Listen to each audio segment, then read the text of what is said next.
Sebuah bandul berayun dengan periode 1 detik. Bandul itu akan mengalami perubahan fase 45 derajat dalam waktu berapa detik? Oke, untuk memperjelas soal ini, saya coba jelaskan konsepnya terlebih dahulu.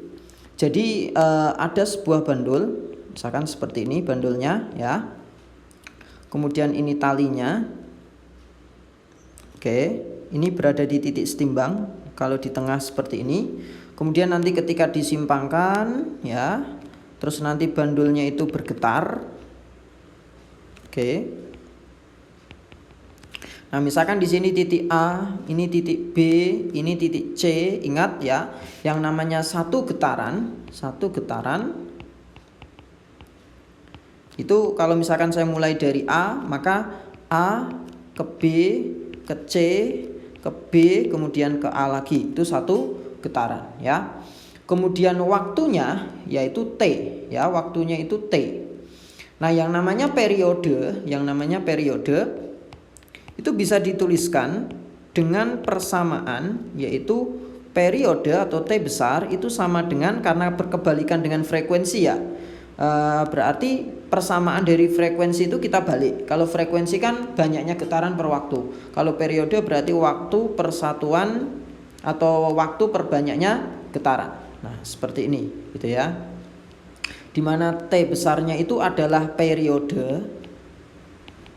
Nah, ini satuannya juga sekon gitu ya, satuannya sekon. Kemudian T-nya itu adalah waktu. Nah, waktu satuannya juga sekon gitu ya. Kalau N itu adalah banyaknya getaran.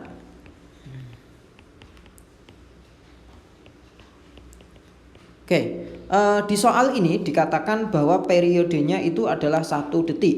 Kemudian mengalami perubahan fase. Perubahan fasenya 45 derajat, maka butuh waktu berapa? Nah, sekarang kita akan bahas konsep tentang perubahan sudut dan perubahan fase ya. Nah, yang pertama dulu perubahan sudut.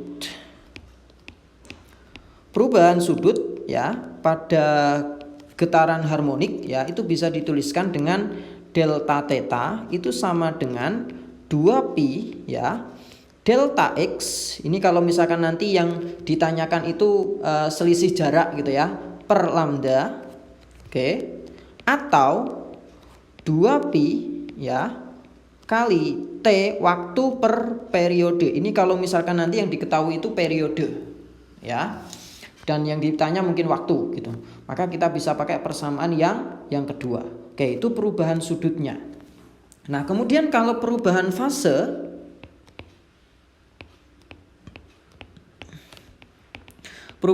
sebenarnya rumusnya hampir sama, bahkan kadang penyebutannya itu bisa dianggap sama ya. Nah, kalau perubahan fase itu sebenarnya tinggal delta theta dibagi 2pi gitu saja.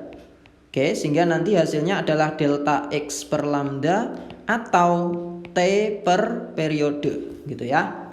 Nah, kita tahu di soal itu nanti kita pakai perubahan sudut atau perubahan fase yang mana, bagaimana kita tahunya? Karena penyebutannya terkadang dianggap sama gitu. Nah, kita lihat saja kalau perubahan sudut nanti kita dipakainya itu ketika yang diketahui nanti itu dalam bentuk derajat ya, sudut derajat.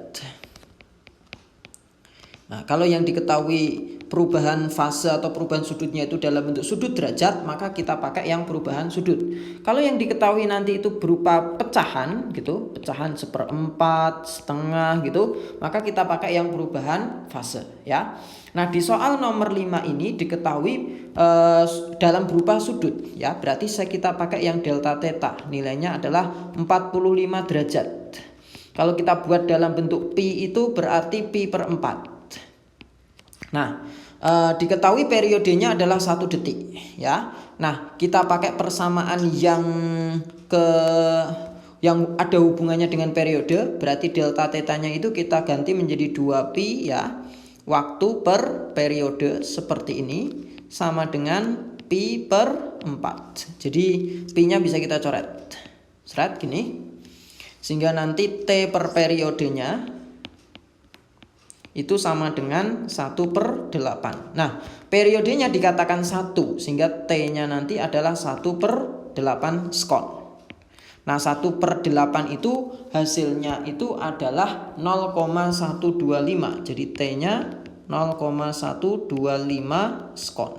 Oke, sehingga jawaban yang tepat di sini adalah delta.